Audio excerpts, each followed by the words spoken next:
夜の静けさの中、トムとハックは秘密を守るために死の誓いを交わす。しかし、謎の遠吠えと目撃情報が彼らの決意を試します。彼らの誓いは守られるのか、それとも真実が明らかになるのか。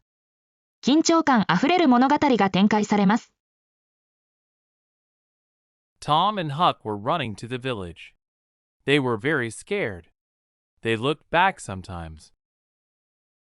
They were worried someone might follow them. They saw shadows and thought they were people. This made them run faster. They passed some houses and dogs barked. This made them run even faster. Tom said quietly, "We need to get to the old tannery fast." Huck was breathing hard and did not say anything. They kept running to the tannery. They finally got inside and were safe. They were very tired and happy. After some time, Tom asked, "Huck, what will happen now? If Dr. Robinson dies, it could be bad," Huck said. "Do you think so?" Tom asked. "I'm sure," Huck said. Then Tom thought and said, "Will we tell anyone?" Huck said, "What if something happens and nothing bad happens to Injun Joe? He could be very angry with us later." "That's what I was thinking too, Huck. If someone tells, let Muff Potter do it. He's usually drunk." Tom was quiet and thought. Then he whispered, "Huck, Muff Potter doesn't know." "How can he tell? Why doesn't he know?" "Because he was hit when Injun Joe did it. Do you think he saw anything? Do you think he knew anything?" "That's true, Tom. And maybe that hit was too much for him." "No, Tom. He was drunk. I saw it. And he's always like that. When my dad is drunk, you could hit him on the head, and he wouldn't feel it. He says that himself. So it's the same with Muff Potter. But if a man wasn't drunk, maybe that hit could hurt him. I don't know." After a quiet moment, Tom said, "Huck, are you sure you can keep quiet?" "Tom, we have to keep quiet. You know that. That Injun devil wouldn't care about drowning us like cats if we talked about this and they didn't hang him. Now, look here, Tom. Let us each other. That's what we have to do. Promise to keep quiet." "I agree. It's the best thing. Should we just hold hands and promise that we—" "No, we can't just promise. That's okay for small things. But for a big secret like this, we need to write it down. And use blood." Tom thought this was a great idea. It was scary and serious. The night was perfect for it. He found a piece of wood in the moonlight. He took out some red chalk and started to write. He wrote slowly. "Huck and Tom promised to never tell about this.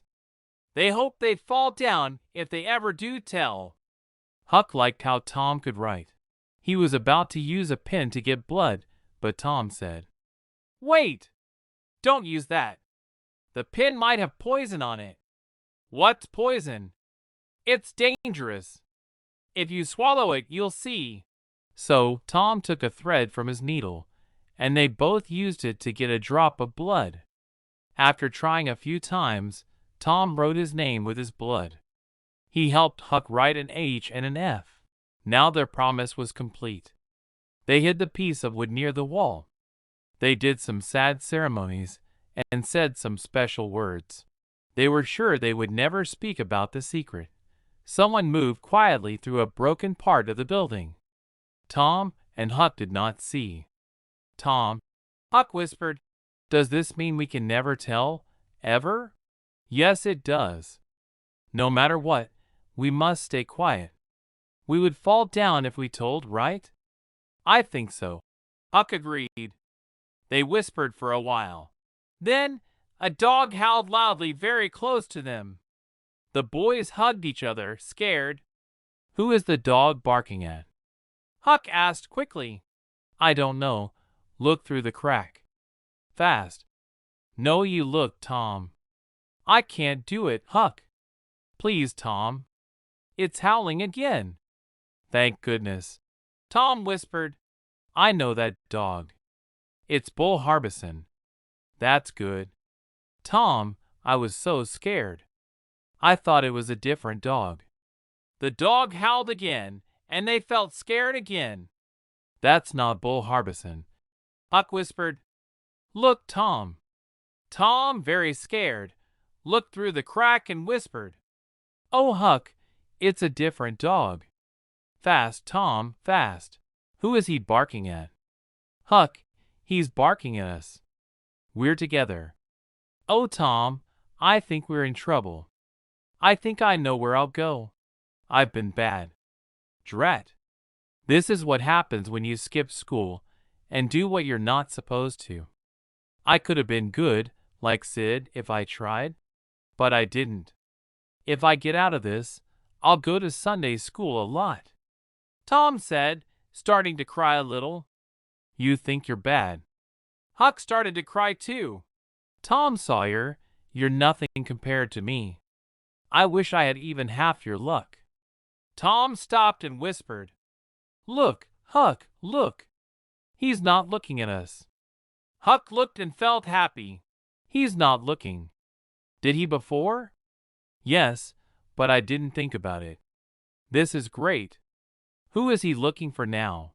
The howling stopped. Tom listened carefully. Shoo! What's that? He whispered. It sounds like pigs. No, it's someone snoring, Tom. That's it. Where is it coming from, Huck? I think it's from the other end.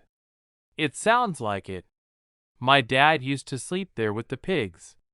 But he snores so loud he could lift things. And I don't think he's ever coming back to this town. The boys felt brave again. Huck, will you go if I lead? I don't really want to. Tom, what if it's Injun Joe? Tom was scared. But soon they wanted to try again. They decided if the snoring stopped, they would run. They walked quietly, one after the other. When they were close to the snorer, Tom stepped on a stick. It broke loudly. The man made a noise and moved a little. His face was now in the moonlight. It was Muff Potter. The boys were very scared when the man moved, but then they felt better. They walked out quietly and stopped to talk. They heard a sad howl again. They saw the strange dog standing near Potter, looking at him. Oh no, it's him, both boys said. Tom, people say a stray dog was howling near Johnny Miller's house 2 weeks ago. And a bird came and sang that night.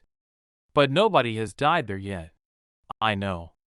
But remember Gracie Miller got burned the next Saturday? Yes, but she's not dead. She's getting better. Okay, we'll see. I think she's in trouble, just like Muff Potter. That's what people say, and they know these things, Huck. Then they went their separate ways, thinking. When Tom got back to his room, it was almost morning.